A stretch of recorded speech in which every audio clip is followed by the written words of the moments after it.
No.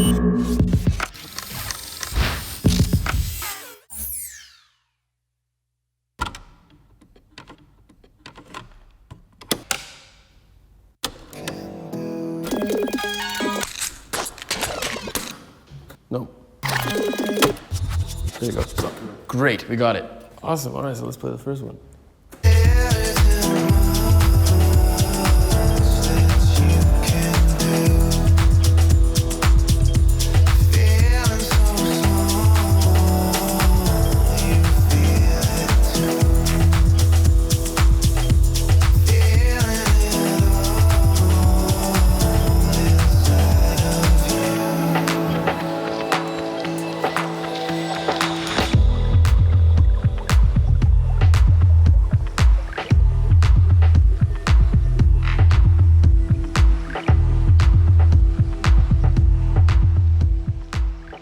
All right, so first track on the record, I think we wanted to do something that kind of lulled you in, you know, kind of slowly invited you.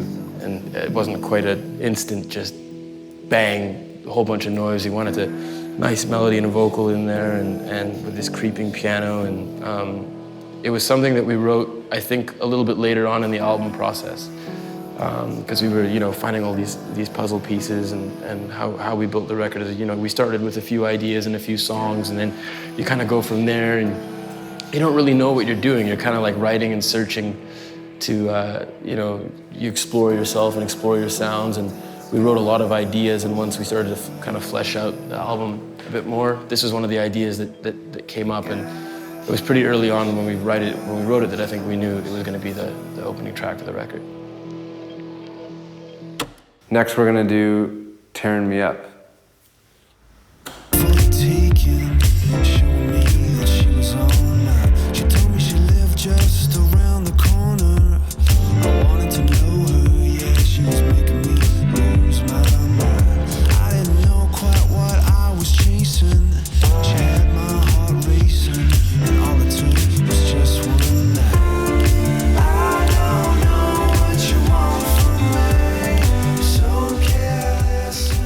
This song is kind of, we felt as though we were a bit more safe. Like, okay, the album is gonna come together once we have this song. Yeah, no need to panic anymore. No need to panic. Like, okay, we're writing some music, things are happening.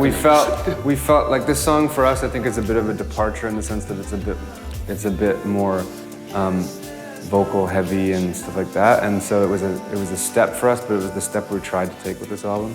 And we kind of, I think we both felt really confident about this song as we were writing it, like even before. I just remember we were just like super amped the whole time writing this track. As soon as it all started to come together, we were just like, it was really fun, and it kind of felt like a major breakthrough. I feel like when we had even just gotten the basic idea. Like we hadn't even finished the chorus yet. We just had the verse idea and the pre-chorus. Yeah. And we were just like, this rocks. Yeah, we did it so fast. I remember. We just like, quickly. It was one of those ones where we wrote it and we were so excited and we didn't want to sleep. We just came out. Like almost to the detriment of the song. We were like haggard sitting there working on it. We're like, dude, man, we should just go home. You know, we got to take a break. But it's like, this is the kind of song that, you know, sometimes it's like, it's really work and like there's like tons of different outcomes that you can have, but this was just a joy and we were super stoked. And it's one of those things that you go, when you're sitting there and you're like, this is what writing music is all about, to feel like this. Okay. You want to intro it? Sure, this is Writing on the Wall. I hope that you will find what you were looking for.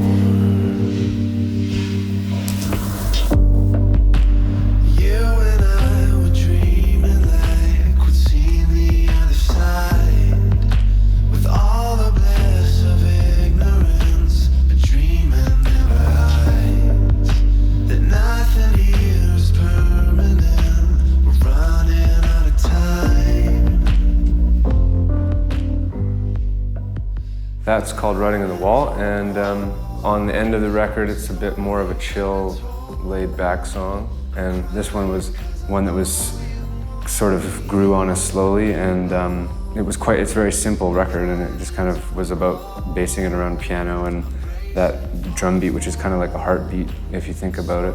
And that was sort of serendipitous in a way too, that heartbeat kind of came out because the song is about sort of loss, and this was a very melodic, slow thing that was really about the sort of meaning behind it and the vibe, and we kind of really just the approach of less is more with the production was how we wanted to go with this one, just to kind of like really let it be simple, and we didn't want to overdo it. I remember that being the main focus of when we were in the studio, like don't overdo it, because it's easy to add lots of layers to tracks, you know?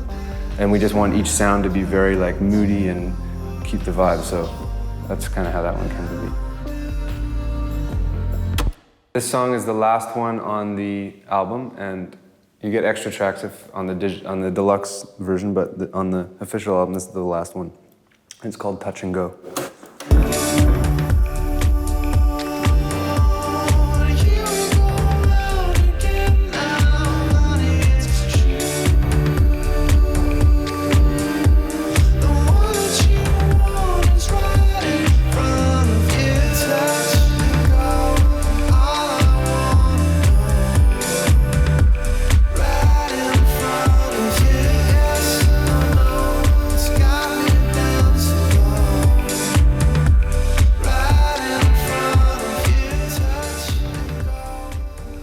All right, so Touch and Go, the last track on the record, and it was pretty, you know, it was another thing that was pretty apparent, like with how the ending goes and stuff, that we knew we were gonna, this is a great way to wrap up the album. And it was actually a track that Tom and his brother had started working on in Vancouver, and then Ian, Tom's brother, had sent us the stems, and we really loved the piano chords.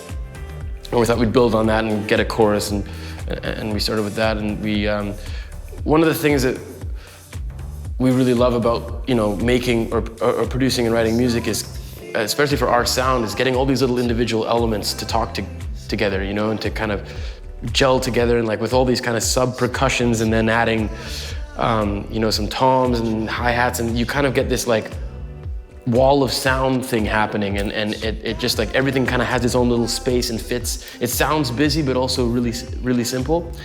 And you know, it was great to have like these major 7 chords, and then we had like a guitar melody coming in, and then the vocal line, and when the vocal line's gone, the piano melody comes in and plays a different melody. And being able to play with all that kind of stuff, it was really fun to build the arrangement for the track. And you know, we have 2 different vocal parts in the chorus. Like one is a backing thing, and I remember when we did that, like I got like goosebumps. I was like, oh man, this is great for it to have this carry over and then have another vocal come in. And then at the end of the track, we knew that we wanted to have this kind of ride out part. It was just this big thing, and this like, I think another time, one of the most fun things that we had on this album was making this kind of messy sound at the end. Like I was on I think it was like a Prophet or something, and we had plugged it through some delay pedals and some reverb pedals, and Tom was over at the computer, like we were like, it was like Frankenstein's lab, like, you know, Igor and Frankenstein, like switching all these knobs and doing all this stuff. And I think we like jammed for like 10 minutes just recording this noise going crazy, and then we used our favorite part in the track. But and that was fun too, because to get at the end, that noise was really like, that's another way we sometimes work, is like we were like, I was on one side of the room not looking at Jimmy, and he was on another side not looking at me, and he was hitting the keys, but I was twisting the knobs, so he was reacting to how the sounds I would get, and then I was reacting to how he was playing. So it really, the process of finding the sound was really like surprising. And usually I find that like the best stuff comes out when you find yourself getting surprised by something you're doing. And so that was an exciting sort of end to the record. And when we had that last section, we knew that would, as he said, that would be perfect way to end it. Yeah. So. The name of the album is Days Gone By. It's coming out September 18th with Domino Records, and there's 10 tracks on it. And we're very excited to share it with you.